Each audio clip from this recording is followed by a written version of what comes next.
Good morning, students. This is Professor Rajeshwari Sharma here. Welcome back to e-learning session of GS College of Commerce, Wardha. So, we have started with our last chapter under the first unit, that is micro and the macroeconomics.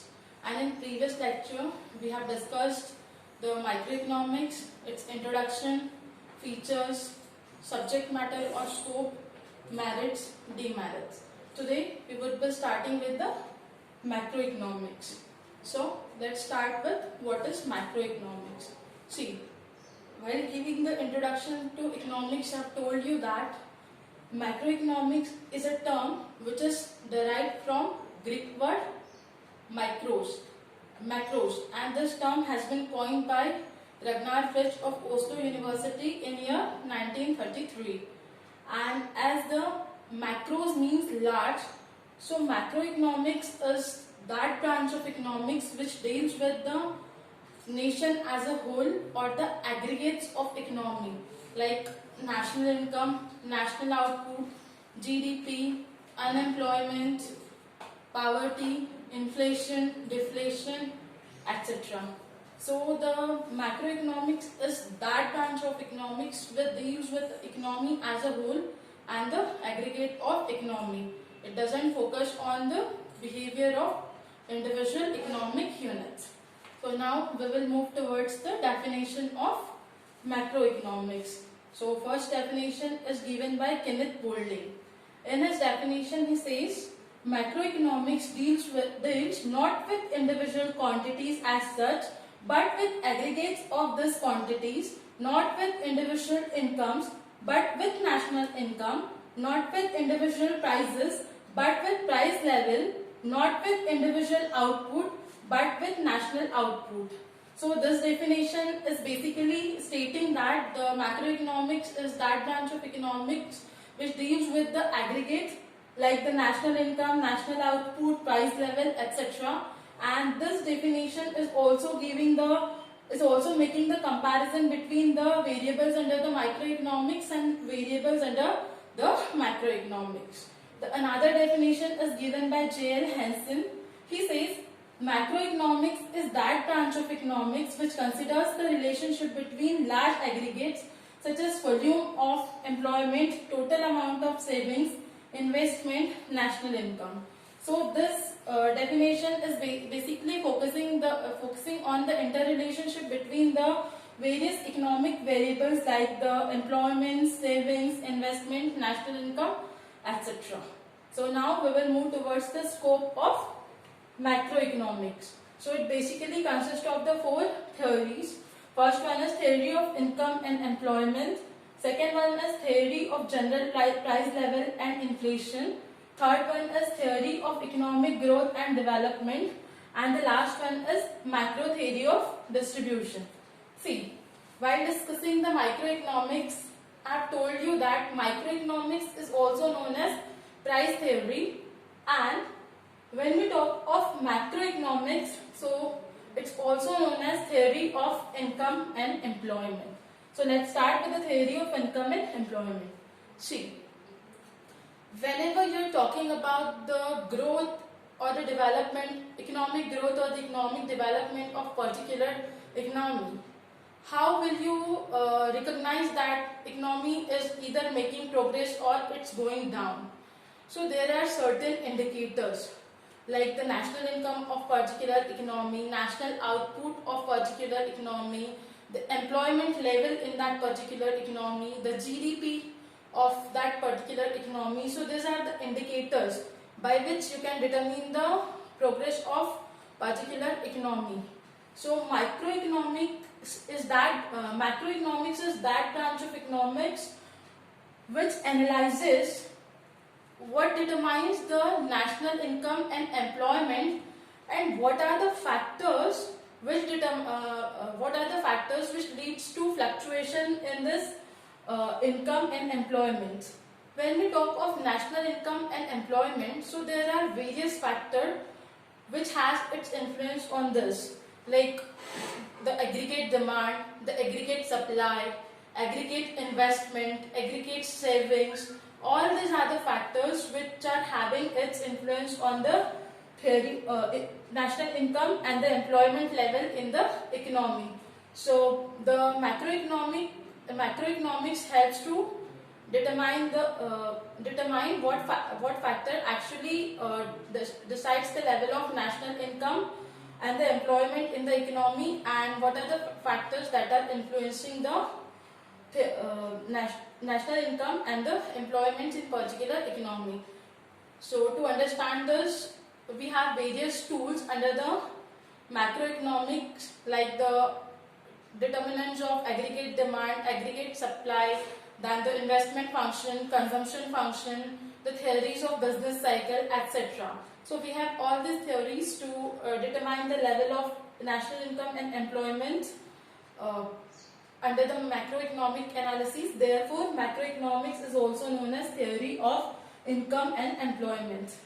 The next one is theory of general price level and inflation. See, when we talk of general price level, so what is it? General price level refers to the average price level of a set of goods and services in the economy at particular time period. General price level doesn't refer to the price of only single commodity. It actually refers to the price of the sets of goods and services. So the macroeconomics also helps to determine the general price level in the economy and to maintain the economic stability in the economy in order to have the stability and growth in particular economy. And for having the economic stability in the economy, the fluctuation in the price level, which leads to the circumstances like inflation and deflation, needs to be avoided. And in order to avoid the situations of inflation and deflation and having the economic stability in the country, the macroeconomics provides various tools like the monetary policy, fiscal policy, etc. Therefore, it's also known as theory of general price level and the inflation. The third one is theory of economic growth and development.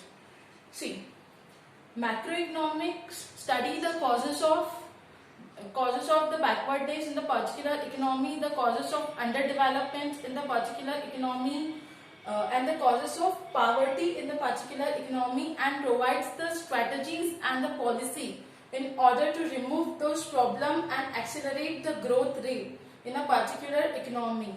It also provides the way by which the optimum utilization can be made in a particular economy and the productivity can be enhanced so that the growth and stability can be brought.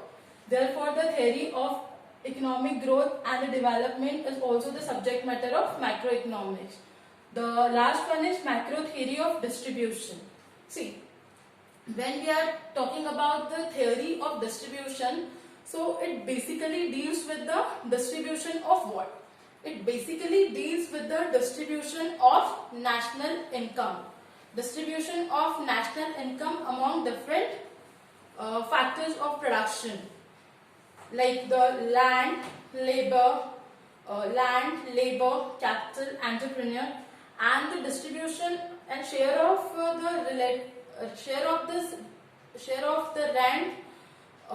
rent, profit, interest, etc. in the national income. It also determines the relative share of the workers and the capitalist class or the entrepreneurs in the national income.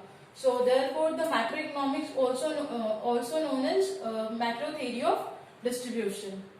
Now we will move towards the nature of macroeconomics. So first one is study of aggregates.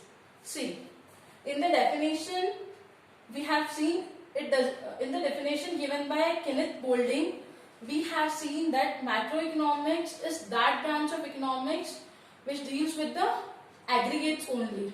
It doesn't consider the individual behavior.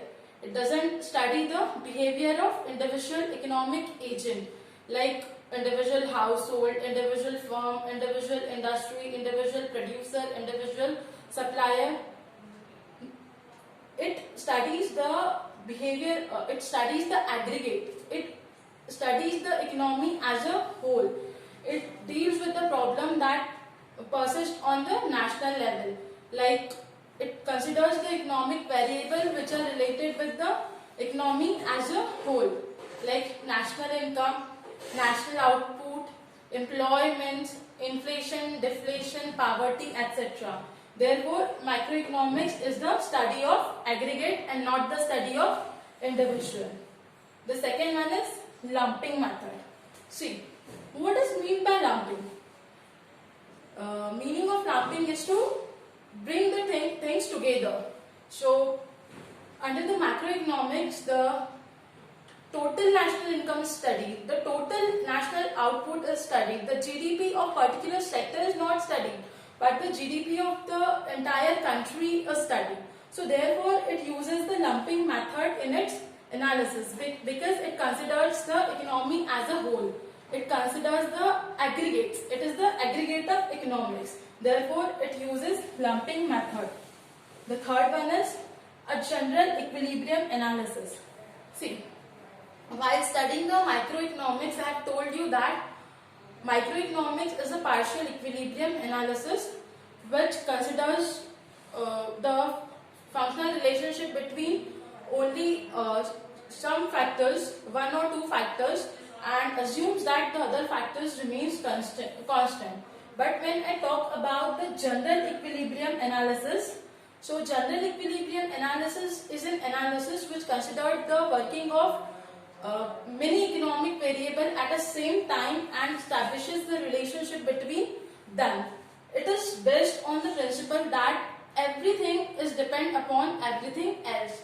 Means nothing will remain constant in the dynamic economy. Everything is variable, and the change in one factor will definitely have its influence on the another factor. And most of the macroeconomic theories are based on the general equilibrium analysis. Therefore, we say that macroeconomics uses the general equilibrium analysis. Fourth one is income analysis. While discussing the scope of macroeconomics, we have seen that macroeconomics is also known as a theory of income and the employment.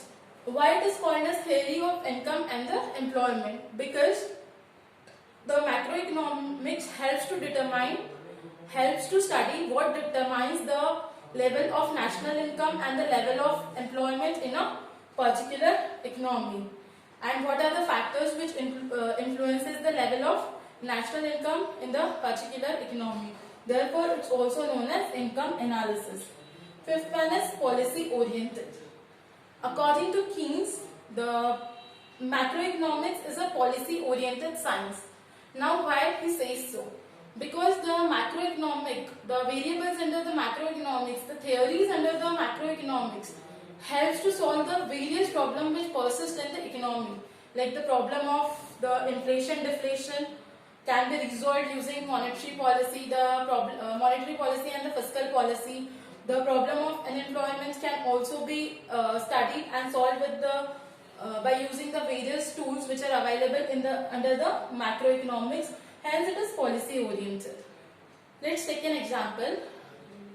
Nowadays, we are going through the situation of COVID-19. So, all the sectors of economy are adversely getting impacted. As the sectors and the businesses, industries are adversely getting impacted, so it's also having its impact on the level of national income, level of national output, level of GDP, etc.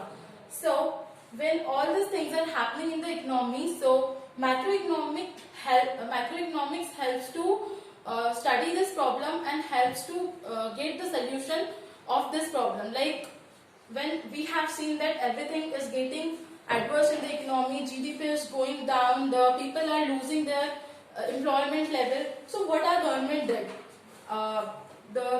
What the RBI did? The RBI has reduced the repo rate. It has taken the various liquidity measures in order to pump the liquidity in the economy, in order to create the employment in the economy. So this way it is policy oriented, and it also helps to make the various policies. Sixth one is dynamic science. See, whatever the factors are there under the macroeconomics, they are suitable to the needs of dynamic time. It persists to the realistic situation. It is not based on the mere assumption. Hence, the macroeconomics is known as dynamic science, which is suitable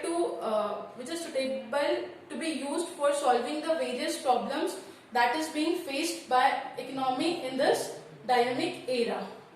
Seventh one is based on interdependence. See, macroeconomic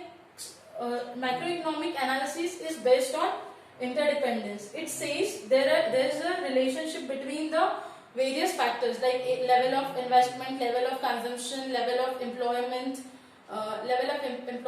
economic growth, etc. For example, the macroeconomics says if the level of investment falls,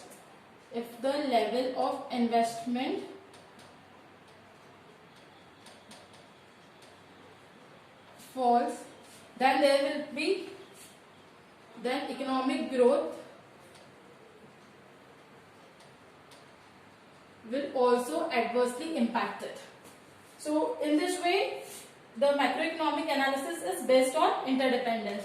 Now, how the level of investment will influence the economic growth? See, when the investment falls, the production will also reduce. When the production will reduce, employment will also reduce. When the employment will reduce, there will be reduce in income of the people, and in turn it will reduce the purchasing power.